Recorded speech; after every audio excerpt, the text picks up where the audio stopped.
Hello, dear students. We are going to start the chapter The Interview. बेटे हमारा जो chapter था, एक तो पोइट्स एंड पेन के कराया था हमने कल। आज हम आपको दी इंटरव्यू की स्टोरी बता रहे हैं, फिर आपने इसके क्वेश्चन लर्न करने हैं, रिवाइज करने हैं। देखो, दी इंटरव्यू क्रिस्टोफर सिल्वेस्टर के द्वारा लिखी गई एक स्टोरी है। इंटरव्यू का मतलब होता है, आप समझते हो अच्छी तरह कि इंटरव्यू क्या होता है। जब भी हम कोई नौकरी के लिए जाते हैं, सर्विस को जो के लिए जाते हैं किसी भी डिपार्टमेंट में, तो वहाँ हमारा इंटरव्यू होता है। कोई भी बड़े नेता होते हैं तो पत्रकार उनका इंटरव्यू लेते हैं। इस प्रकार से इंटरव्यू एक सोर्स है आदमी के अंदर की बातों को उगलवाने का। तो इसमें इंटरव्यू जो चैप्टर है, यह पाठ पेंगुइन बुक ऑफ इंटरव्यूज पुस्तक से लिया गया है। यह जो लेसन है, यह पेंगुइन बुक ऑफ इंटरव्यूज पुस्तक से लिया गया है और पाठ का पहला भाग क्रिस्टोफर सिल्वेस्टर के इस पुस्तक के परिचय से लिया गया है।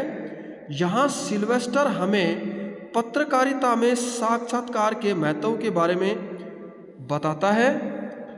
साक्षात्कार के बारे में लोगों के अलग अलग विचार हैं। कुछ पत्रकार सोचते हैं कि हम साक्षात्कार के द्वारा प्रसिद्ध व्यक्तियों के स्पष्ट विचार ले सकते हैं, परंतु कुछ प्रसिद्ध लोग सोचते हैं कि साक्षात्कार उनके निजी जीवन में अतिक्रमण है। पाठ का दूसरा भाग अम्बर्टो इको के साक्षात्कार का अंश है। साक्षात्कारकर्ता हिंदू का मुकुंद पद्मनाभन है। इको इटली का एक प्रसिद्ध लेखक है। उसका उपन्यास द नेम ऑफ द रोज विश्व प्रसिद्ध है। वह साक्षात्कारता को बताता है कि वह विद्वान पहले और उपन्यासकार बाद में है। तो पाठ के पहले भाग में लेखक बताता है कि साक्षात्कार ने पत्रकारिता में एक महत्वपूर्ण स्थान प्राप्त कर लिया है। इन सालों में कई हजार प्रसिद्ध लोगों के साक्षात्कार लिए गए हैं। बहुत से लोग मानते हैं कि साक्षात्कार सच्चाई का सोर्स है, सच्चाई का स्रोत है और एक कला है। मगर बहुत से प्रसिद्ध लोग इंटरव्यू लिए जाने से नफरत करते हैं। वे सोचते हैं कि यह उनके जीवन में बेकार की दखल है। वे महसूस करते हैं कि साक्षात्कार उन्हें छोटा महसूस करवाता है। वीएस नायपाल का विश्वास है कि साक्षात्कार इंटरव्यू के दौरान व्यक्ति अपने अस्तित्व का कुछ भाग खो देता है।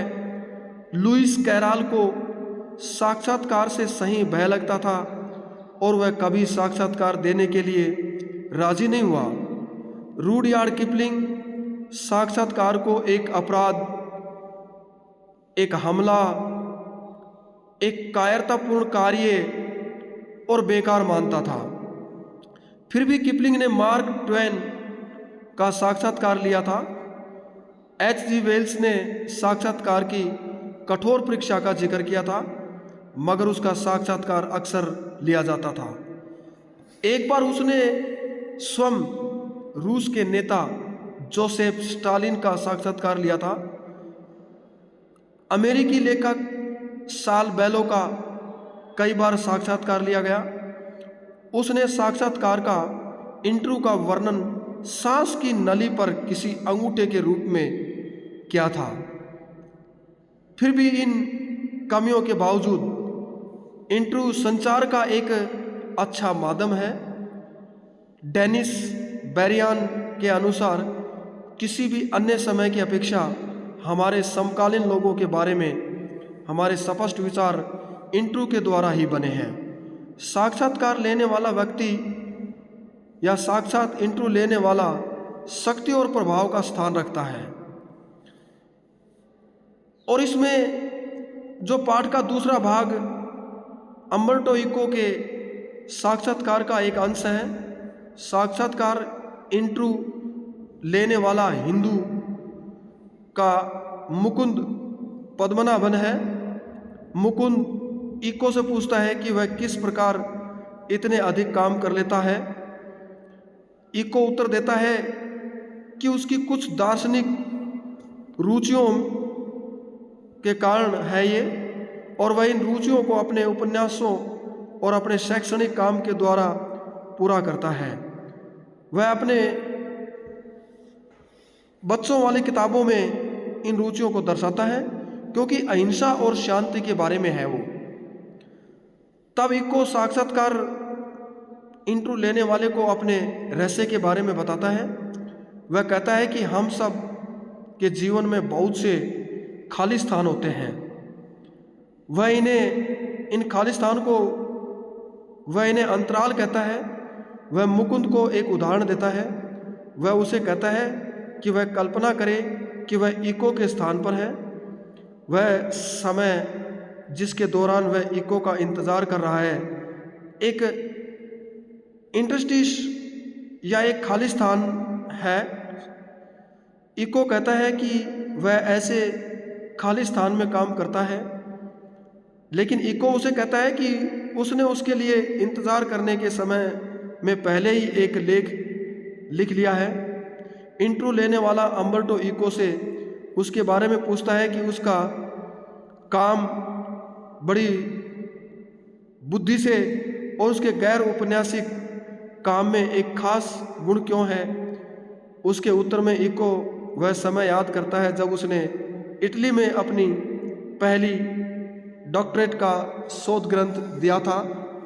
तब उससे एक प्रोफेसर ने टिप्पणी की थी कि विद्वान लोग किसी विषय में या किसी विषय के बारे में बहुत कुछ सीखते हैं, फिर वे बहुत से अनुमान लगाते हैं और उन्हें सही करते हैं और अंत में वे अपने निष्कर्ष बताते हैं।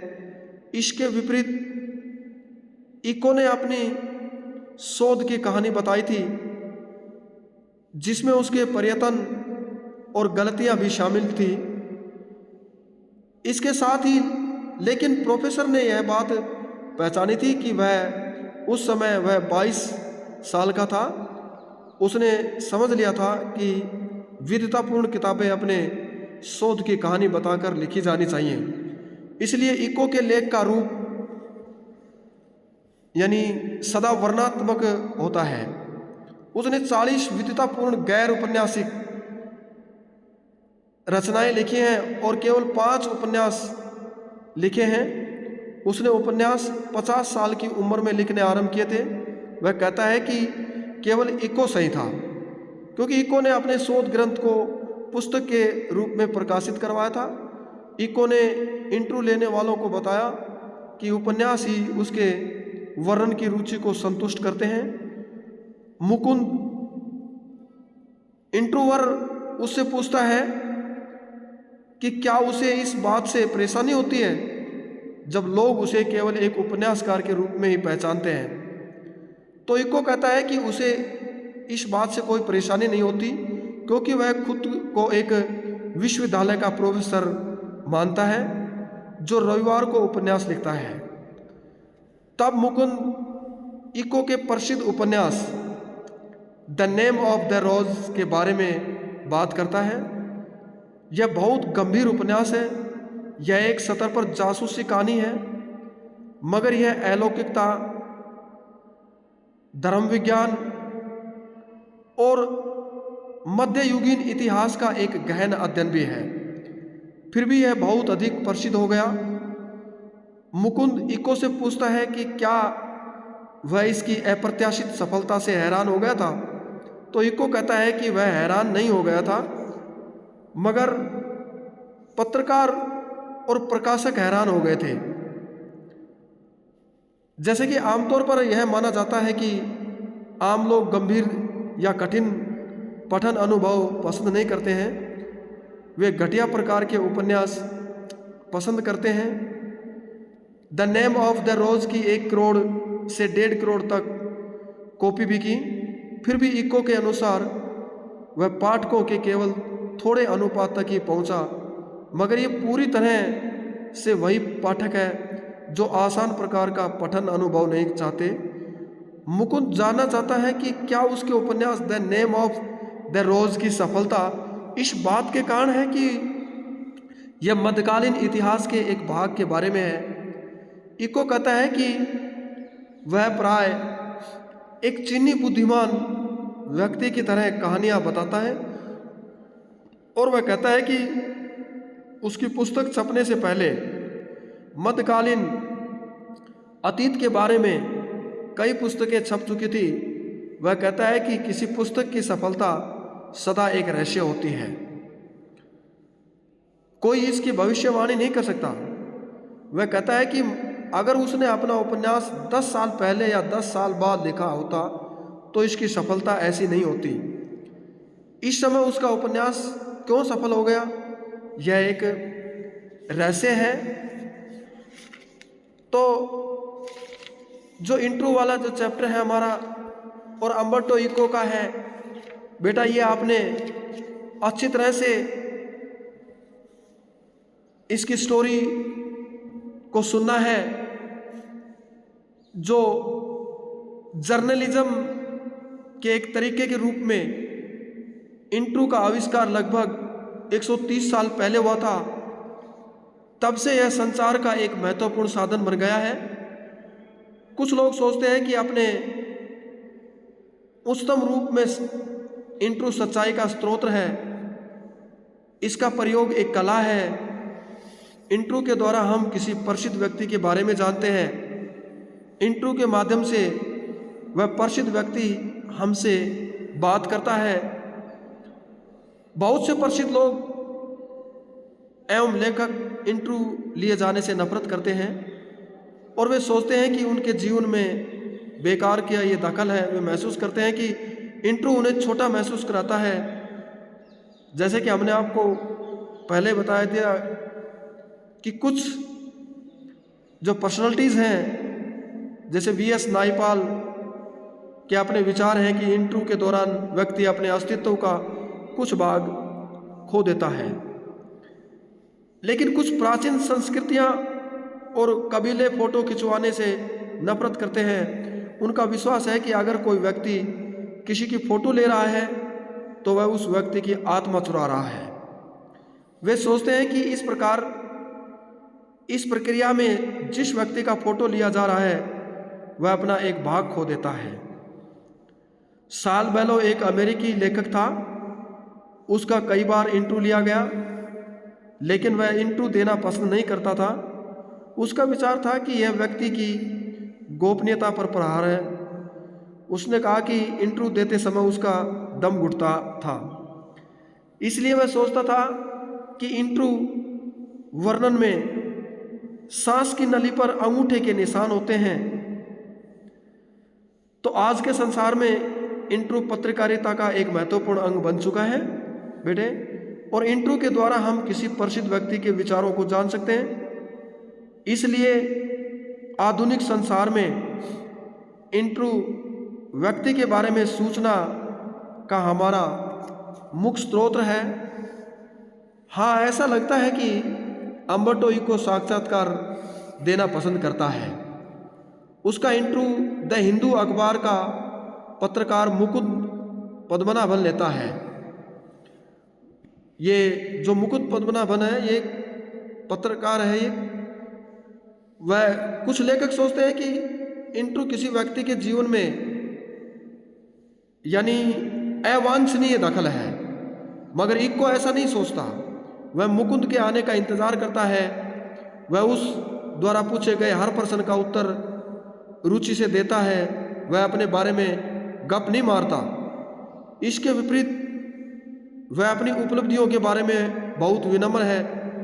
वह कहता है कि वह केवल रविवार को ही उपन्यास लिखता है। जब इंट्रोवर उससे पूछता है कि वह इतनी चीज़ें एक साथ कैसे कर लेता है, तो वह कहता है कि सदा एक ही काम करता रहता है। वह इंट्रोवर के साथ पूरा सहयोग करता है। इको द्वारा दिए गए उत्तर ने केवल उसकी हास्य भावना को दर्शाते हैं, अपितु यह भी बताते हैं कि वह इंट्रो देना पसंद करता है, वह खुले रूप से अपनी दार्शनिक रुचि के बारे में बताता है। वह काफ़ी जोर देकर यह समझाता है कि उसका खाली स्थानों से क्या अभिप्राय है।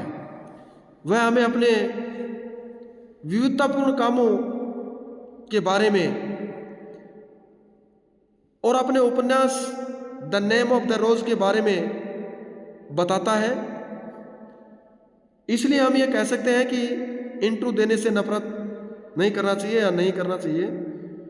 तो इंट्रो मुकुंद डेविड लॉज का जिक्र करता है, जिसे एक बार हैरानी हुई थी कि इको इतने काम करने के लिए किस प्रकार समय निकाल लेता है। तो अम्बर्टो इको बहुत अधिक विनम्रता से उत्तर देता है।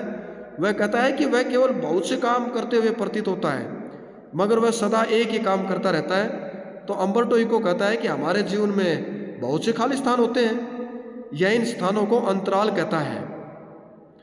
जो खाली स्थान होते हैं उनको अंतराल कहता है अम्बर्टो इको। तो अगर ये खाली स्थान हटा दिए जाए तो संसार सिकुड़ जाएगा, ब्रह्मांड तब केवल हमारी मुट्ठी के बराबर हो जाएगा। वह मुकुंद को बताता है कि वह सदा इन खाली स्थानों में काम करता है, और वह एक उदाहरण देता है। जब मुकुंद आ रहा है तो इको उसका इंतज़ार कर रहा है, जिस समय वह उसके लिफ्ट के पहली से तीसरी मंजिल तक आने की इंतज़ार कर रहा है। एक खाली स्थान या एक इंटरस्टिस है। इको पहले ही एक अवधि के बारे में एक लेख लिख चुका है। तो इस प्रकार से बेटा इंट्रो चैप्टर के हमारे 2 पार्ट हैं हमारे। मैंने आपकी इसकी स्टोरी बता दी है। तो इसमें दूसरा पार्ट हमारा अम्बर्टो इको का है। अम्बर्टो इको एक प्रसिद्ध लेखक है। मुकुंद पद्मनाभन उसका इंट्रो लेता है। वह इको से उसके काम और तरीके के बारे में पूछता है। इको उसे बताता है कि वह एक प्रोफेसर है जो रविवार को उपन्यास लिखता है। वह स्पष्ट रूप से लिखता है कि उपन्यास लिखना उसकी पहली रुचि नहीं है। वह एक शिक्षाविद है और उसने 40 से अधिक अच्छी पुस्तकें किताबें लिखी हैं, मगर उसने केवल 5 उपन्यास लिखे हैं। वह इंट्रोवर्ट को बताता है कि उसने उपन्यास लिखने बहुत देरी से आरंभ किए, यानी 50 साल की उम्र में वह इस बात को स्पष्ट करता है कि उसने उपन्यास लिखने बिल्कुल संयोग से शुरू किए थे। और वह कहता है कि एक दिन उसके पास करने के लिए कुछ नहीं था और इसलिए उसने उपन्यास लिखने आरंभ कर दिए। वह अन्य विद्वानों से अलग है। अपनी बुद्धि से लेखन के लिए वह नीरस और अरुचिकर तरीका नहीं अपनाता।